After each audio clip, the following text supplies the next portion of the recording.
తెలుపుతున్నాను.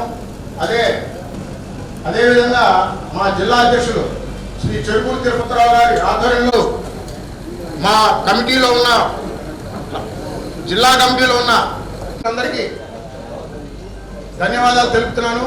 ఇప్పుడు మా మిత్రుడు అన్ని రకాల అవకాశాలు, ఉదాహరణకి ప్రీతం ప్రధాని నరేంద్ర మోడీ గారి అందిస్తున్నటువంటి ముఖ్య ఉద్దేశం. అదేవిధంగా పార్టీలో కూడా భారతీయ జనతా పార్టీ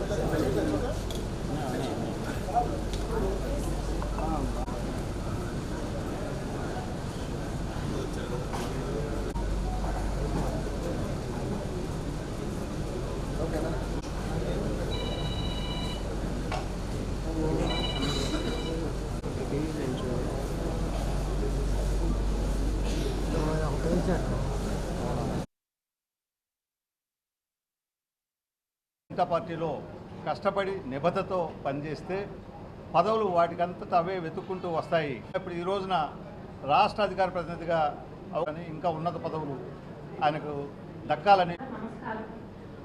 నేను ఈ 3వ మండల అధ్యక్షురాన్ని. నా మండలంలో ఈ కార్యక్రమం జరగడం నాకు చాలా ఆనందదాయకం.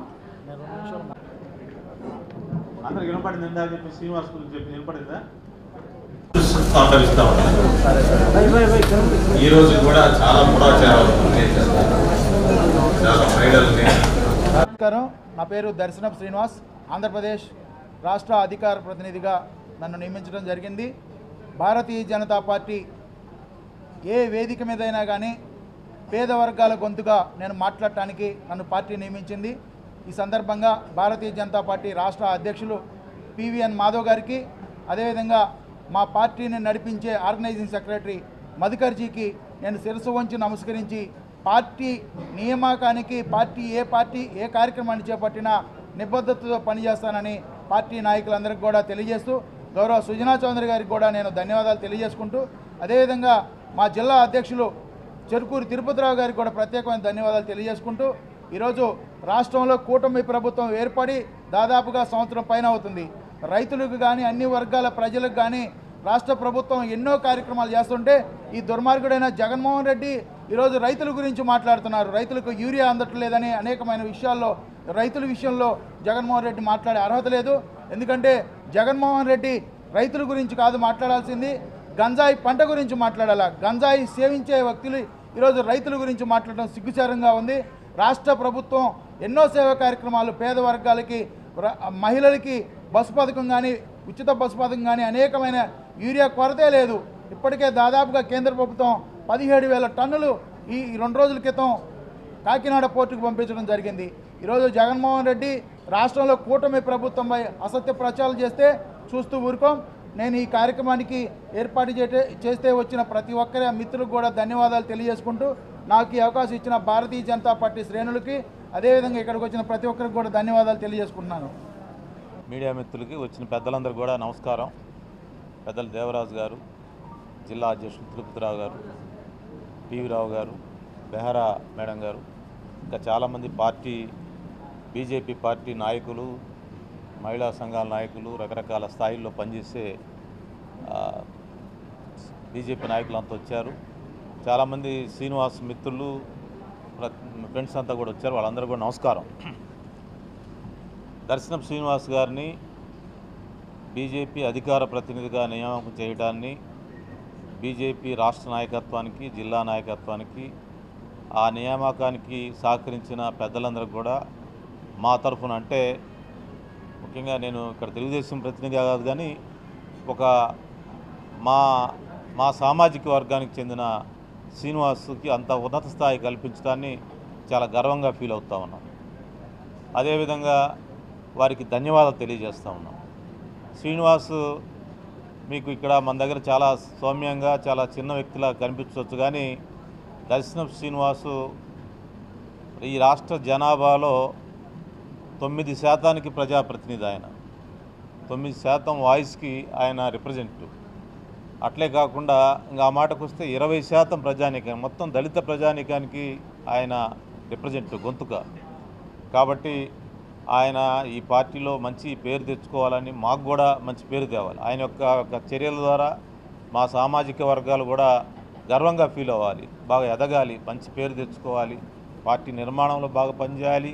పార్టీ నిర్మాణంలో పనిచేస్తూ ఈ కింద వర్గాలకు ఏ విధంగా సేవ చేయాలో సేవ చేస్తూ పెద్దలు బంగారు లక్ష్మణ్ గారు, ఇంకా రామ్నాథ్ కోవిద్ గారు, ఇట్లా చాలామంది ప్రముఖులు కింద స్థాయి నుంచి ఏ విధంగా ఎదిగారో వాళ్ళ చరిత్ర మనందరికీ తెలుసు బీజేపీ పార్టీలో.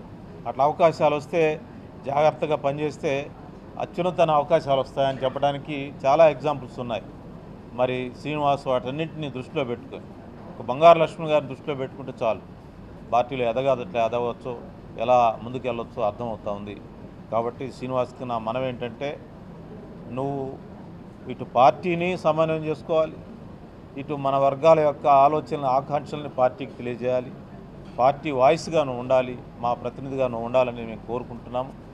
మరి ఒక సాహసమైన నడితే బీజేపీ పార్టీ దర్శనం శ్రీనివాస్ లాంటి ఒక చిన్న కుగ్రామం, ఎలాంటి రాజకీయ నేపథ్యం, ఎలాంటి ఆర్థిక నేపథ్యం, ఎలాంటి లేకుండా చిన్న కుటుంబం నుంచి పార్టీలో కార్యకర్తగా ఎదిగి మరి ఈ స్థానం కల్పించడం నిజంగా భారతీయ జనతా పార్టీలో సాధ్యమైంది, కానీ చాలా కష్టం. మిగతా పార్టీలో చాలా కష్టం.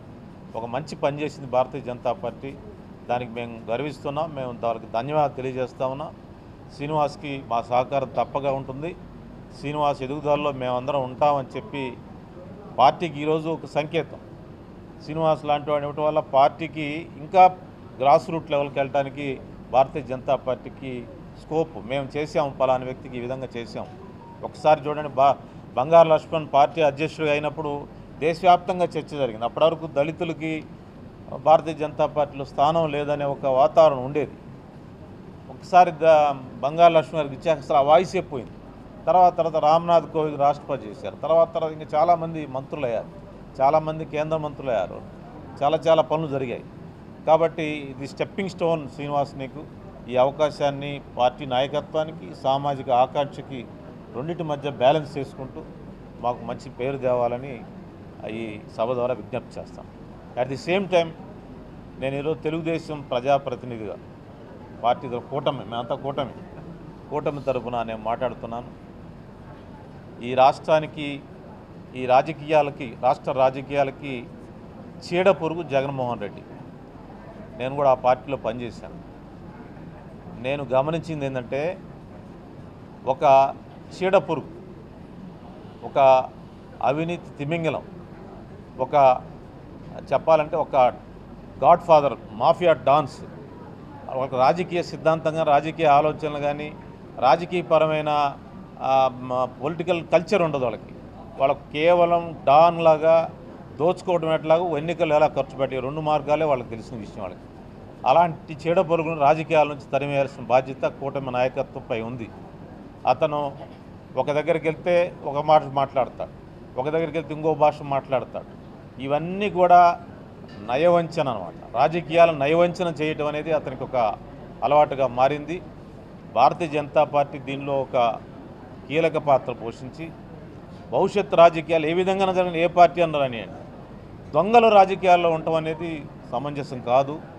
దొంగలు పరిపాలించడం అనేది దేశానికి అరిష్టం. అది అందువల్ల దేశ భద్రత దృష్ట్యా, దేశ గౌరవం దృష్ట్యా రాజకీయాలు ఎవరన్నా రావచ్చు, ఏ పార్టీ ఏ సిద్ధాంతాలన్నీ ఉండవచ్చు, కానీ కేవలం దొంగలే, వేరే వృత్తి లేని దొంగతనం చేసేవాళ్ళే రాజకీయాల్లో అధికారం చేస్తే ఇక చాలా దుర్మార్గం ఉంటుంది, మనకు శాపం వస్తుంది. కాబట్టి ఆ శాప విముక్తికి మనందరం కలిసి, కూటమి నాయకత్వం అంతా కలిసి కూడా పనిచేసి, రాజకీయాలు ఎవరో ఉండవచ్చు కానీ వైసీపీ మాత్రం ఉండటానికి వీల్లేదని ఒక స్లోగన్తో క్లీన్ అవుట్, అంటే స్వచ్ఛ భారత్ లాగా స్వచ్ఛ ఆంధ్ర, వైసీపీని రాజకీయాలను తుడిచివేయాలని చెప్పి నేను కోరుతా ఉన్నాను. ధన్యవాదాలు. ఓకే.